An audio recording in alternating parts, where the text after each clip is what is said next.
So Iron Fist is the story of Danny Rand, who's been missing for 15 years. But somehow he got an iPod. You know what? I was gonna call BS. Then I looked it up. Never mind, not BS, I'm just old. Welcome to the heart of the stories we tell. My name is Rob, and tonight I will be reviewing Iron Fist episodes 1 through 3. And there's a lot to unwrap and a lot to go over. The first is the thing that I'm not going to cover, the whitewashing. And why is that?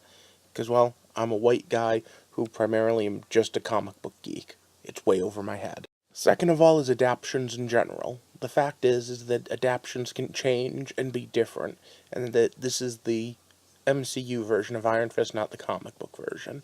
And since I just pitched my own fanfic idea for an abstract DC, I understand that. Having said that, these characters, Daredevil, Iron Fist, Power Man, even Jessica Jones to a certain extent, have a history behind them.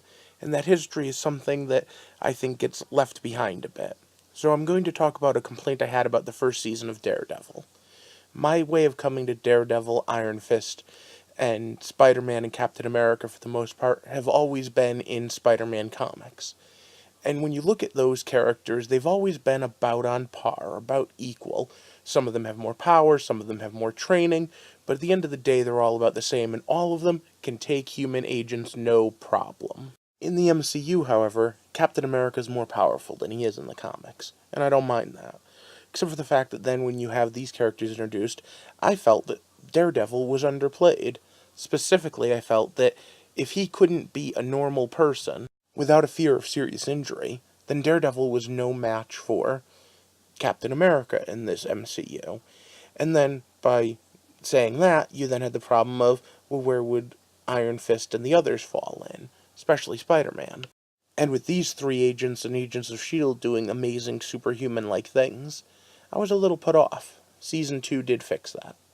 Iron Fist, on the other hand, right from the beginning, seemed to do better. He had, although not using his powers, combat capability, and something that I really appreciated. This isn't the comic book Iron Fist, it's an adaptation, but at the same time, it felt like Iron Fist.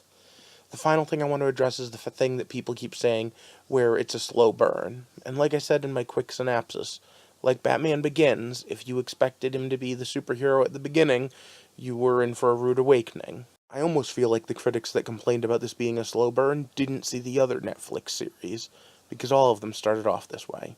Having said that, if they had started at the end of episode 2 as the beginning of episode 1, I wouldn't have minded it very much. There is a little bit of filler in here.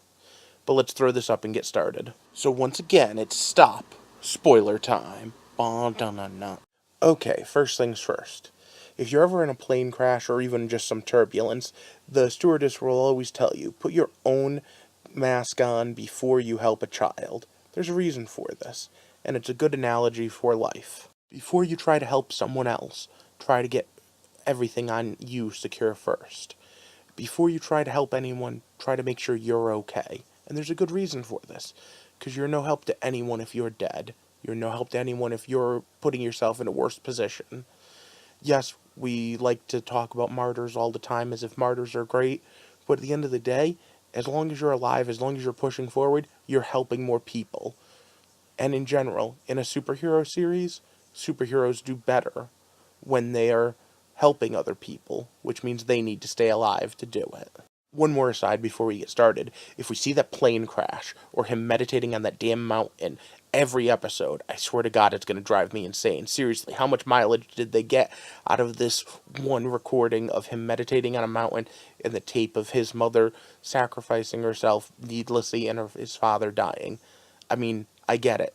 I just really feel like throughout these 3 episodes, we got hammered home with it so many times that I finally was just so sick and tired. I was very glad that by the end of the 3rd episode, we didn't see it yet again. But let's talk about, just in general, all 3 of these episodes as one cohesive story.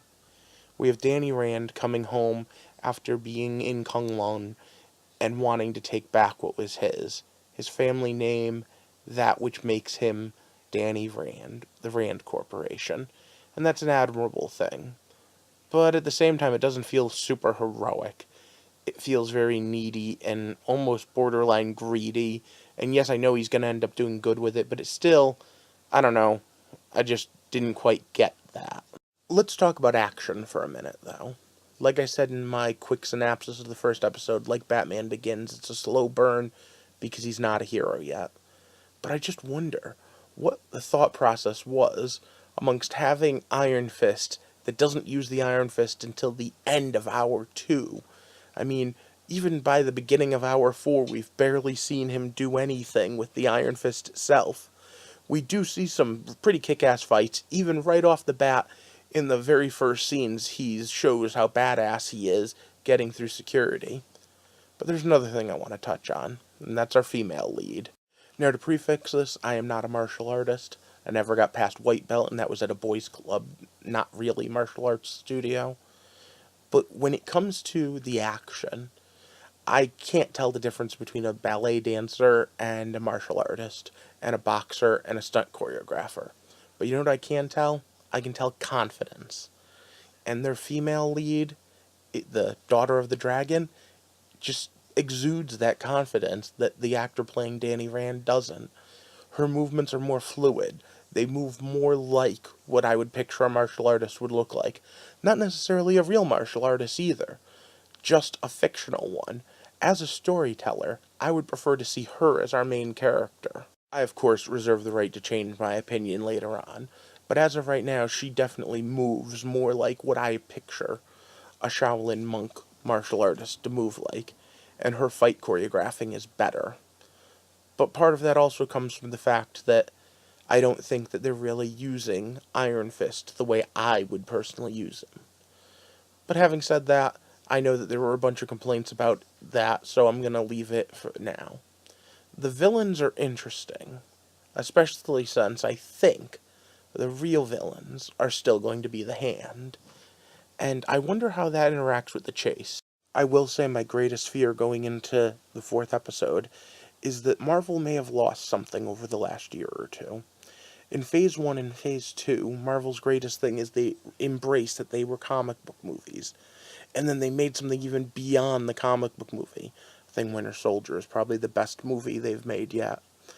But with things like this, I'm starting to think they're going back to being ashamed of their comic book roots. They don't put him in the costume, and I know that that's true through the entire series already. I also know that they've toned down a lot of the crazy stuff, like the fact that he punched a dragon in the heart. And I am left wondering, why are they ashamed of this? This is what made them. They're heroes. But for now, this is the end of my video, so I'm going to ask you to like and share and subscribe, and help us build the community. I'm getting ready for bed because it's 1 o'clock in the morning, but tomorrow I'll pick up with episode 4, and from there we'll go on for the rest of this series, although I don't think I'm going to get it done in a weekend like I did with Luke Cage.